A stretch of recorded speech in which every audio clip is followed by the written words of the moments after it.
ओम शांति। आज है 16 नवंबर, शिव बाबा की साकार मुरली। आज बाबा कहते हैं, मीठे बच्चे, भारत जो हीरे जैसा था, पतित बनने से कंगाल बना है। इसे फिर पावन हीरे जैसा बनाना है। मीठी देवी झाड़ का सैंपलिंग लगाना है। प्रश्न, बाप का कर्तव्य कौन सा है जिसमें बच्चों को मददगार बनना है?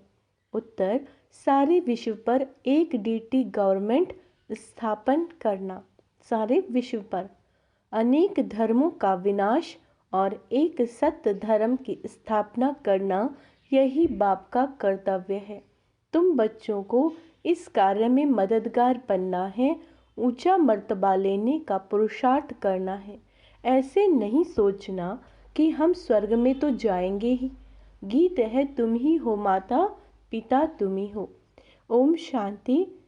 दुनिया में मनुष्य गाते हैं तुम माता पिता, परंतु किसके लिए गाते हैं ये नहीं जानते। यह भी वंडरफुल बात है। सिर्फ कहने मात्र कह देते हैं। तुम बच्चों की बुद्धि में है कि बरोबर यह माता पिता हैं। यह परम धाम का रहवासी है। परम धाम एक ही है। सतयुग को परम धाम नहीं कहा जाता।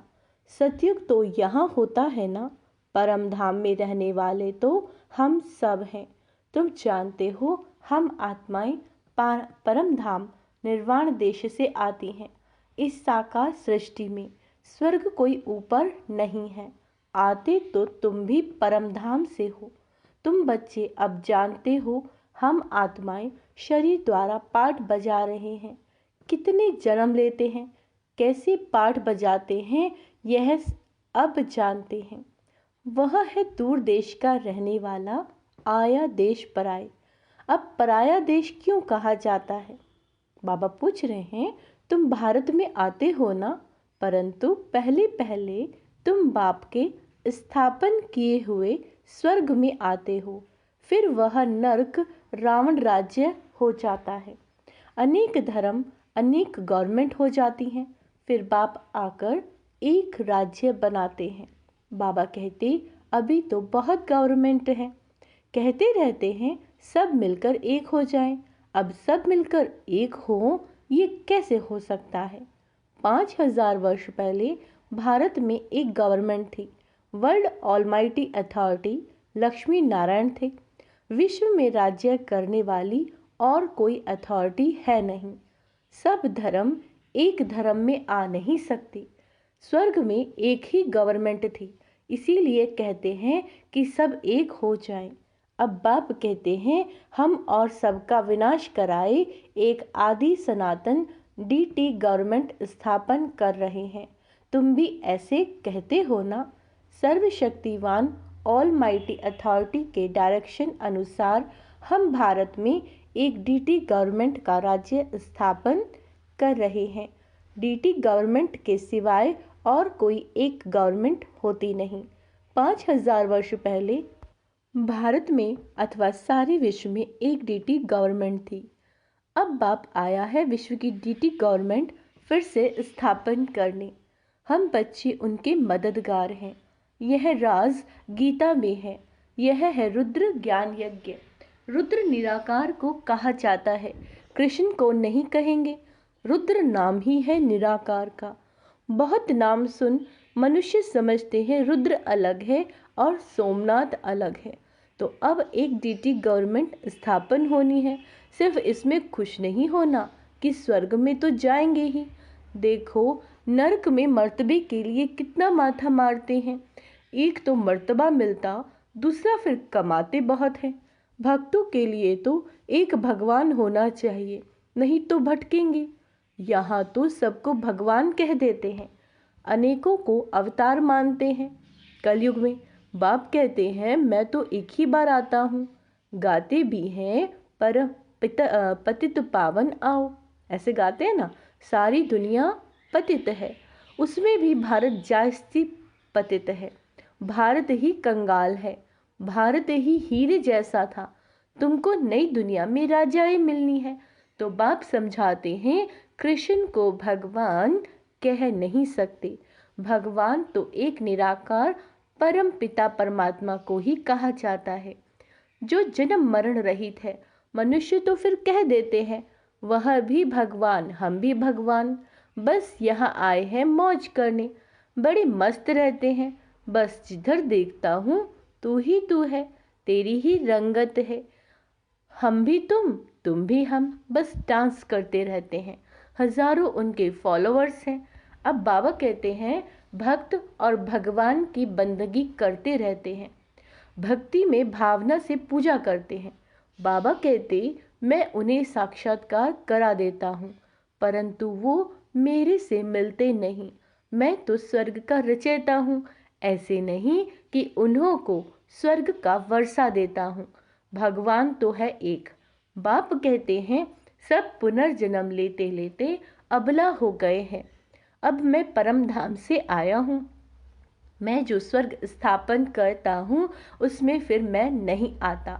बहुत मनुष्य कहते हम निष्काम सेवा करते हैं, परंतु चाहे ना चाहे फल तो जरूर मिलता है। दान करते हैं तो फल जरूर मिलेगा ना। तुम साहूकार बने हो क्योंकि पास्ट में दान पुण्य किया, अब तुम पुरुषार्थ करते हो। जितना पुरुषार्थ करेंगे उतना भविष्य में ऊंचा पद पाएंगे।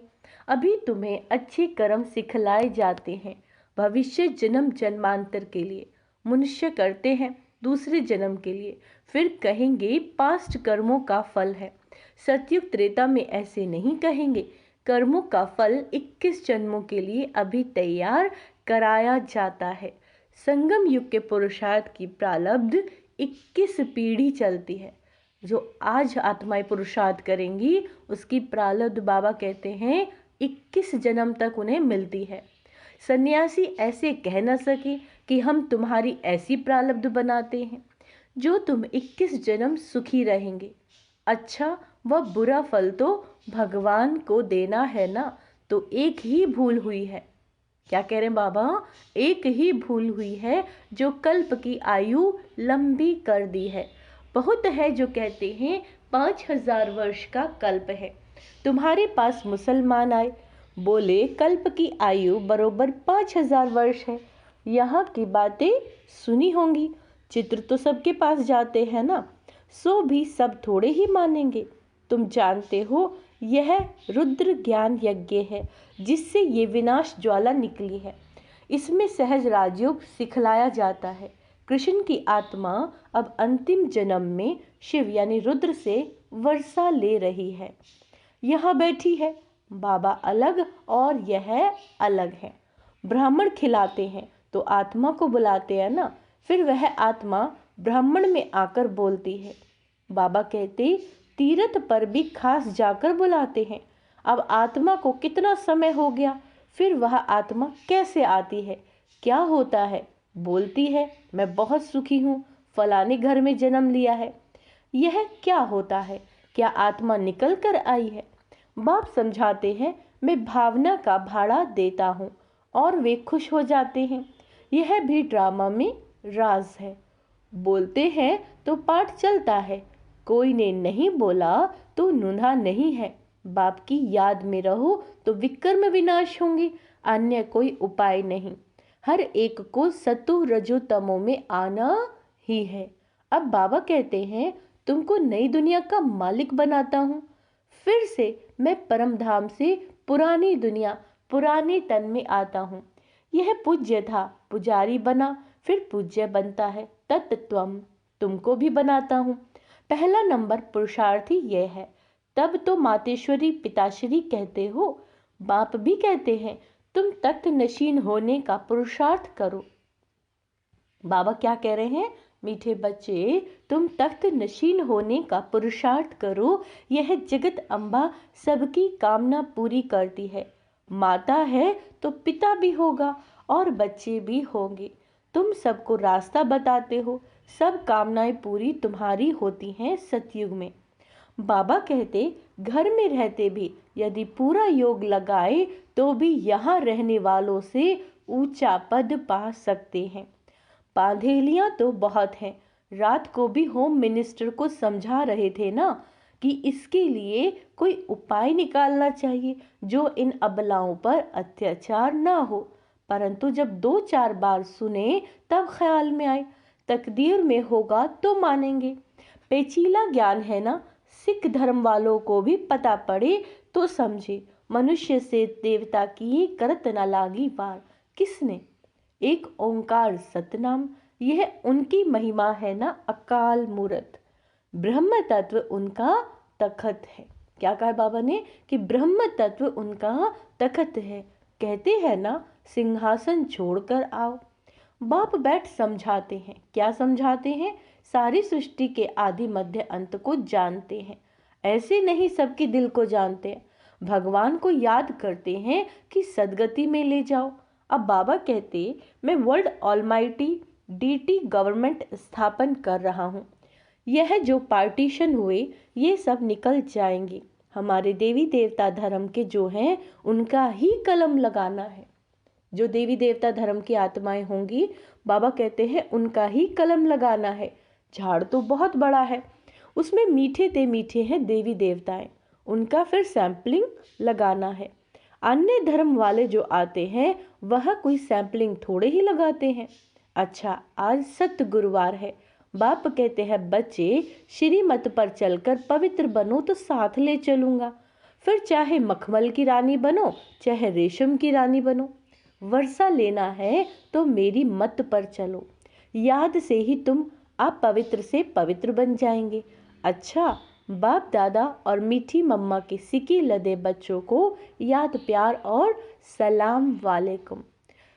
हम रूहानी बच्चों की रूहानी बाप दादा को और प्यारी प्यारी मम्मा को याद प्यार और सलाम वालेकुम। मीठे बाबा, धारणा के लिए मुख्य सार। संगम युग के पुरुषार्थ की प्रारब्ध 21 जन्म चलनी है। ये जो बात है ये स्मृति में रखनी है। श्रेष्ठ कर्म करने हैं, ज्ञान दान से अपनी प्रारब्ध बनानी है। मीठे दैवी झाड़ का सैंपलिंग लग रहा है, इसीलिए अति मीठा मीठा बनना है।